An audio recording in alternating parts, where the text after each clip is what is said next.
Miss Marvel. All 6 episodes of Miss Marvel has now officially aired. I just got done watching the season finale, and overall, I enjoyed the show. I did.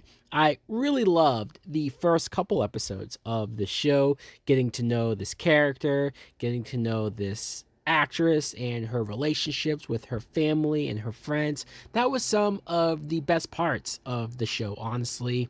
Episodes 4 and 5 got a little murky because I thought the villains were very weak, and I still think overall the villains were a little lame, a little lackluster. But as far as being a fun season, as far as doing a couple of things with having a younger superhero as the main character, and for the future of what potentially Kamala will mean for the MCU, I am very intrigued going forward. And so I think in that case, the show did its job very well.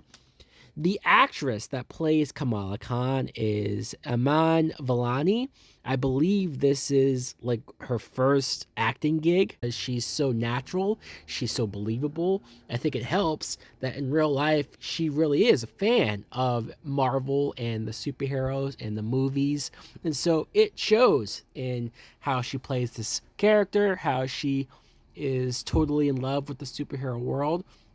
It really makes you think about if you are a kid growing up in the MCU where all of these crazy events happen all around you, you would idolize these superheroes. You would look up to a lot of these characters. Kamala is a complete fangirl of Captain Marvel, which is kind of cool because I feel like Captain Marvel, Brie Larson's Captain Marvel, is sort of divided with the fans in the movies as far as do people like her or not.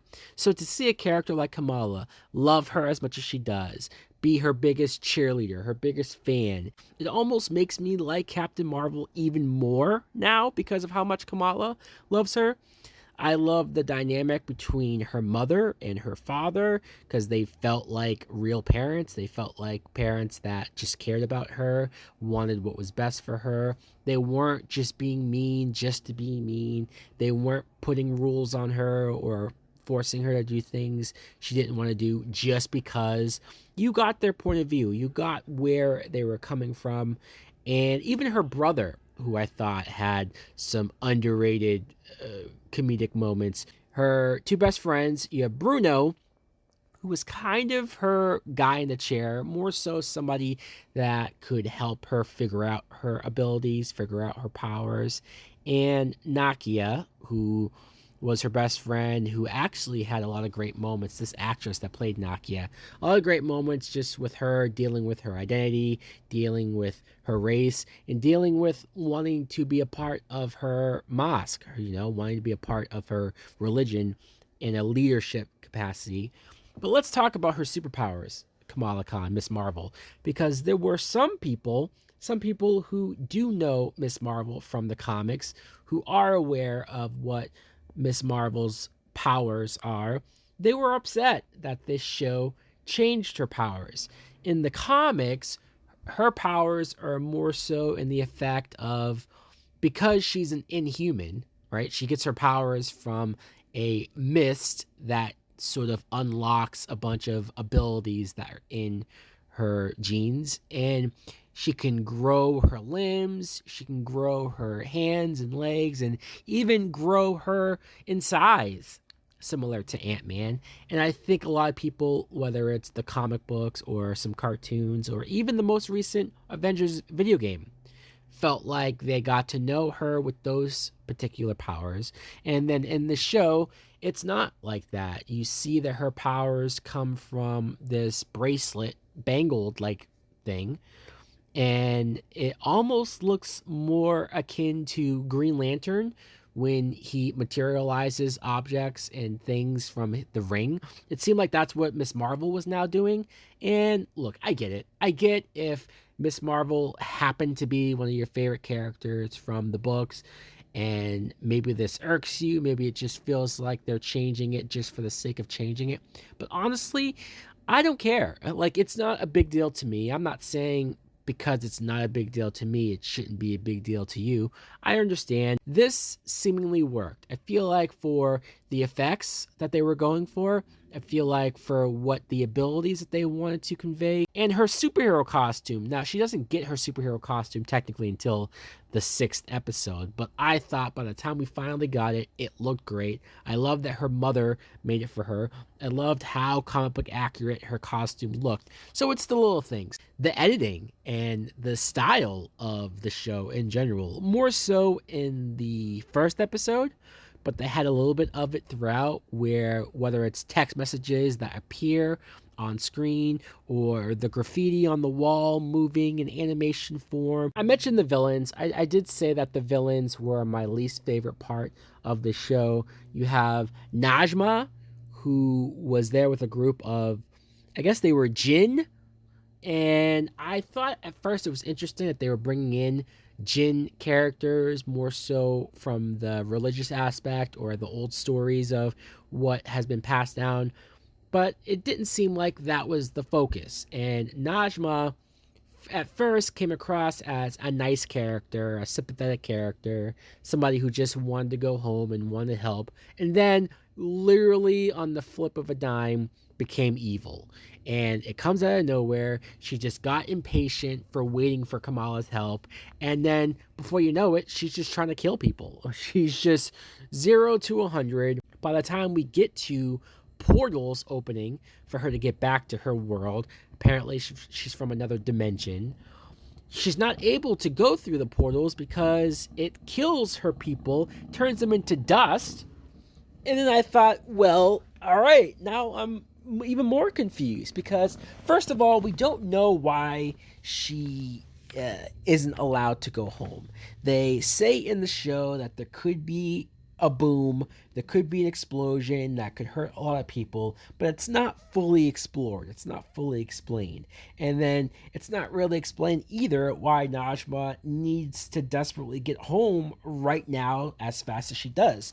Najma had a son, Kamran, who at first seemed like he was just going to be the love interest for Kamala, and then you find out that he too is a jinn, and when his mother dies, he gets some sort of powers. Now that was confusing as well, because I wasn't sure if the mother gave him powers before her death to try to take over his body or to try to live on through him. It all felt a little bit rushed. It all felt like I'm trying to explain it more in my head to make it make sense. Damage Control being more of the villains made more sense to me, especially because they have been a part of the MCU in the background for a few different movies, and even most recently, Spider-Man No Way Home. It just makes sense that they would be there keeping track of any new superpower people, especially if it's underage kids. Also, the character of Zoe, I wish we got more of her. Her potentially almost being a Mean Girls bully-like character at the beginning to Kamala, but then very quickly, because she's saved by Kamala at AvengerCon, and can I just mention how freaking awesome AvengerCon is? How it looked so cool, almost even cooler than the real Comic-Con. I would totally go to an AvengerCon whenever I could. But the fact that Zoe was saved by Kamala and ended up protecting her identity and ended up being there for her at the end, that was very impressive for a character that didn't get a lot of screen time and a lot to do. I want to see more of Zoe. I want to see more of maybe her and Kamala becoming closer friends. There's another character that Kamala met while she went to go visit her grandmother and try to find out more about her origins and backstory. A character named Kareem, who I don't know if they were trying to set him up as another love interest as well. You already have so many characters, including Bruno, poor Bruno. But Kareem was a character that was a part of the Red Daggers, and he clearly knew a lot more about stuff that was going on. And I don't know, that was another character that I felt like I wish I got more of. I wish I spent more time with, because as it stood, he was just a dude who was there. I did like when Kamala found out about the partition, and this is like a real life event that happened to these people that they had to deal with, having to be forced out of their country and just trying to survive and being separated from their kids and their loved ones, and just sounds awful. I love that the show was able to not only educate people like me about this event, it made me read up about it and look into it a lot more, but also using it as a part of a place point in their story I really enjoyed. I'm still not necessarily sure that Kamala going back in time to help her great grandmother makes a lot of sense according to the Marvel time travel rules, right? Didn't Endgame say that you can't time travel and affect your actual past to affect your future? It doesn't work like that. Where was the TVA in all of this? Let's get to the very end, because at the very end, we find out that Kamala Khan is a mutant. Holy crap, she's a mutant. I cannot believe that Marvel name dropped mutant. But to make her a mutant, not only do I think that's better, but what a great way to make this show feel important.